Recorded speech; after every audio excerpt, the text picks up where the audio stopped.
नमस्कार, नानी की कहानी में आपका स्वागत है।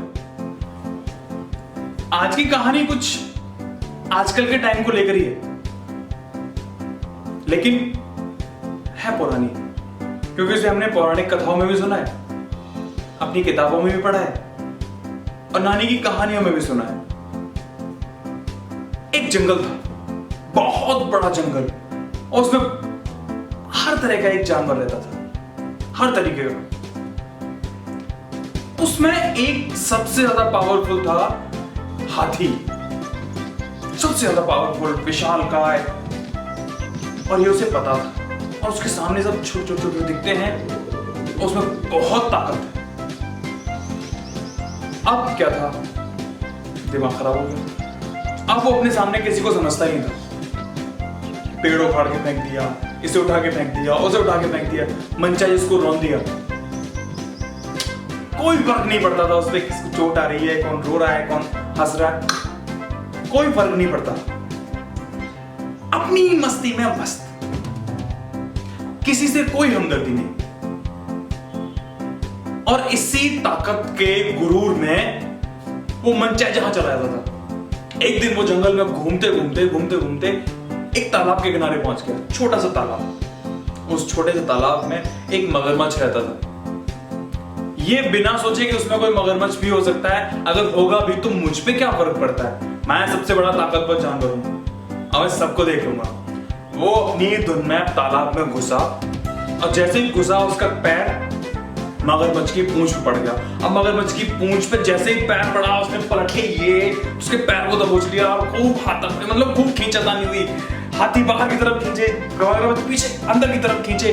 खूब जोर लगाने के बाद भी हाथी अपने पैर को नहीं छुड़ा पाया, और मगरमच्छ से अंदर ही खींचे जा रहा था, क्योंकि पानी में उसे कौन हरा सकता है भाई।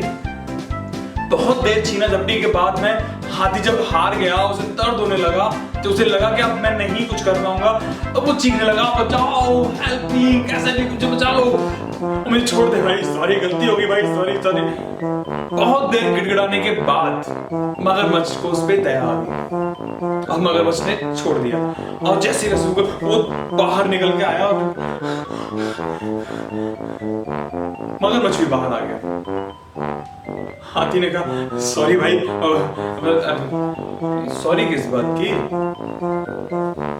छोटा सा तालाब है, माना तुम इतने बड़े हो, तुम पे कोई फर्क नहीं पड़ता, हम भी तो रहते हैं। बिना सोचे समझे घुस गए। अभी कोई इसमें रहता है, तुम्हारे पैर के नीचे दब गया, मेरी पूंछ पे पैर रख दिया था, मैंने क्या बिगाड़ा था तुम्हारा? भाई गलती होगी, मुझे पता नहीं था। नहीं, गलती नहीं, तुमने सोचा ही नहीं कि इसमें कोई और हो सकता है, किसी को दुख भी हो सकता है। बोलो, है नहीं? हाँ, ये भी है,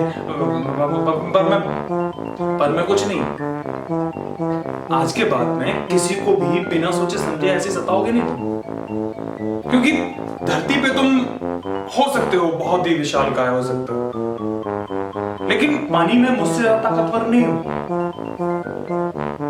तुम विशालकाय हो, तुम्हारे अंदर अथाह ताकत है, मानता हूं, लेकिन तुम चीते की तरह दौड़ नहीं सकते, बंदर की तरह पेड़ पर नहीं चढ़ सकते, मेरी तरह पानी में नहीं तैर सकते। तुम ताकतवर हो, तुम्हारी ताकत अपने लिए है, उसे अपने लिए इस्तेमाल करो, दूसरों पे उसको थोपो मत। सॉरी, गलती हो गई, मैं नहीं करूंगा, होनी भी नहीं चाहिए। नहीं, मैं कुछ नहीं करूंगा। और हाथी अपनी पूंछ दबा के वहां से निकल लिया, मगरमच्छ भी अपना पानी में चला गया। तो ये कहानी हो गई खत्म। मॉरल ऑफ द स्टोरी, आजकल के माहौल में ऐसे लोग बहुत मिलते हैं कि उन्हें लगता है कि मैं अगर एक काम अच्छे से कर लेता हूं तो सारी दुनिया के सारे काम मुझसे अच्छा कोई नहीं कर सकता, जबकि ये गलत है। आप एक काम अच्छा कर सकते हैं, एक फील्ड में अच्छे हो सकते हैं, लेकिन दूसरे फील्ड में कोई दूसरा भी अच्छा हो सकता है। और अपनी इस गलतफहमी के गुरूर को आप दूसरों पर मत थोपिए। ठीक है, माना आप होशियार हैं, माना आप बुद्धिमान हैं, माना आप ताकतवर हैं, माना आप पैसे वाले हैं, आप हिमालय पे रहकर रेगिस्तान की जिंदगी का अनुमान नहीं लगा सकते।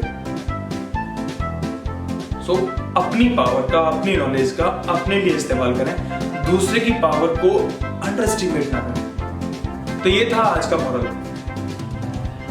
और भी कोई मॉरल हो सकता है और होंगे, क्योंकि एक कहानी के बहुत सारे मॉरल्स निकलते हैं। अगर आपको कोई और मॉरल समझ में आता है तो प्लीज मुझे बताइएगा। तो ये थी आज की कहानी, नानी की कहानी। मिलते हैं अगली कहानी में, तब तक के लिए नमस्कार।